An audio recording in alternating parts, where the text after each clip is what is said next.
you need to get to the bailout, but to get to the bailout, you need the crisis. And so things need to go down and price pretty quickly, and that's what Bitcoin is telling us. There's not enough money being created. The the authorities still believe that AI is a productivity tool and will help them escape the debt that they have to pay back because productivity is going to elevate so fast per worker. But they don't believe that there's going to be mass layoffs or enough to cause an issue in the banking system. And so there's the economy there, and that's what Bitcoin is telling us. They're not printing enough money Yeah. to counter what is going to happen in the near future until they get to that religion. Oh no, I need to print more money. And then Bitcoin is going to be, at these levels, or maybe even a bit lower. We'll see. That man founded BitMEX. He invented the perpetual swap, the product that every single crypto trader on Earth uses today. He has been in Bitcoin since 2013. He has seen every crash, every cycle, every manipulation narrative, every moment people thought it was over. And he just told you, completely calm, that Bitcoin probably needs to go lower before it goes higher. Not because the thesis is broken, not because Bitcoin is dead, because the crisis hasn't happened yet. And here's the part of this conversation that should genuinely scare you, because the reason the crisis is coming has nothing to do with anything you've been reading about in crypto. It has to do with your job and your neighbor's job and what happens to the banking system when AI takes both of them. I've written an essay about 4 weeks ago about my read on the reason why Bitcoin has underperformed sort of big tech, Nasdaq, and gold, and it's pointing to a liquidity destruction or credit event that's going to be sponsored by, in my opinion, the displacement of knowledge workers, especially in Western economies, due to AI. So you see a massive job displacement, meaning people get displaced and then they have to find a new job, but there's sort of like that in between spot, and that creates massive unemployment to spike, tax receipts plunge, and then the government has to come in with a massive stimulus. I mean, I think it's more akin to, yeah, we have a small increase. Maybe it's, well, I don't know if small is the right number, but an increase. Say it's like 10, 20% of people who lose their jobs because of AI automation, and they have credit to service, Yeah. mortgages, credit cards, auto loans.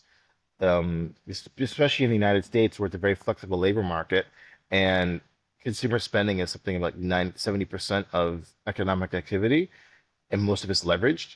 Then when you take the highest earning income group, knowledge workers, people who had a university education, who are doing some sort of like knowledge work, computers, lawyers, accountants, what have you, and you're taking out sort of the least productive members of that class, and you're saying, well, there's nothing here for you right now. Maybe they will have been retrained, probably in 3 to 5 years, but that credit card payment is due next month or in 10 days. And where's the bank going to get those funds from to service that debt? That's that asset on their balance sheet. And I think that's the issue. And it's not that everyone loses their job because of AI. It's we only need a small percentage of people to lose their job for the leverage embedded in the system to take over and cause a financial panic. And that's the point that I'm trying to make. Yeah. So I think some people are already kind of pointing to that. Some of these credit funds are already having some risk show up there. But I think some would say that maybe it's too early to blame that on AI. Maybe some of that is just like a delayed hangover from COVID and too much spending there. So some of the weakness that we're already seeing in some of these credit funds, these private credit funds, do you think that's distributed to AI or not yet? Absolutely. Okay, I think already. it's people freaking out about software as a service. That's the main culprit here. And so these are, people who make tax software, accounting software. If you have AI that does it better for like, $10 a month, now you can basically do not need all these tools. And so these people have users, and these users are no longer spending money on memberships or however you want to call it, annual recurring revenue. And all of a sudden, these companies that were the darlings of tech for the last 15 years are zeros.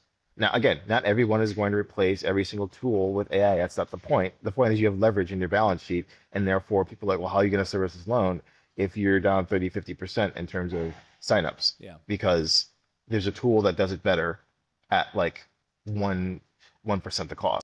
Let me make sure that argument lands completely. Arthur is not saying Bitcoin fails. He is saying the path to Bitcoin's next massive run goes through a credit crisis first.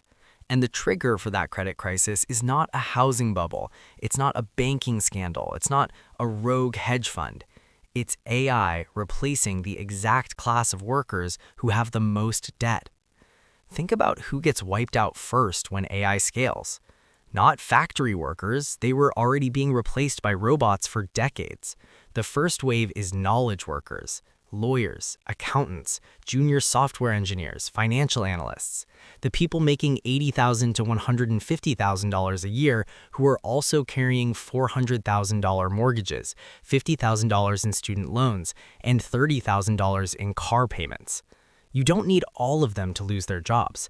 Arthur specifically says you only need 10 to 15%. That's the 2008 number. That's the subprime number. And in 2008, 10 to 15% of homeowners defaulting was enough to take down the entire global financial system. Now apply that same math to AI displacement of knowledge workers across the United States economy, where 70% of all economic activity is consumer spending, and most of that spending is leveraged.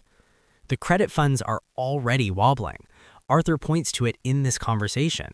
Private credit funds suspending redemptions, companies seeing 30 to 50% drops in SaaS subscriptions because AI is doing the work for 1% of the cost. Loans on those companies now sitting on bank balance sheets with no way to get repaid. This is not a future scenario. This is already starting.